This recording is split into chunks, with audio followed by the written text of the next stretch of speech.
bureau chief Waseem Iqbal जिला जे कमबाद मरूम सरदार मीर मंजूर अली जी विछोड़े खां पोइ अॻूणे MPA मीर औरंगज़ेब पंवर मीर तैमूर ख़ान पंवर मीर सलमान ख़ान पंवर पारां अॻूणे सूबाई वज़ीर मरूम सरदार मंजूर अली ख़ान पंवर जी चालीह वारी ख़ैरात ऐं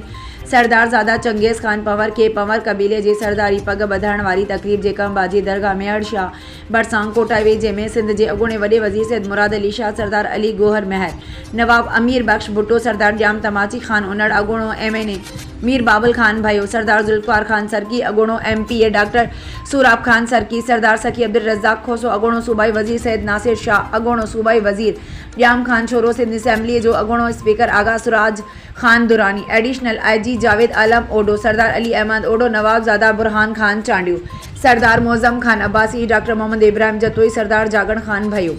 अॻूणो MPA मीर मुमताज़ हुसैन जखरानी, कानून वारे सूबाई वज़ीर मोहम्मद उमर सुमरो, अॻूणे वॾे वज़ीर लियाकत ख़ान जतोई, राणा हुमेर सिंह, अॻूणो MPA मीर शेरियार सरदारज़ादा शेर दिल ख़ान मुगेरी, सेंटर आजिज़ धमरा, ज़िला काउंसिल जे कमबाद जे चेयरमैन मीर ताहिर ख़ान खोसो,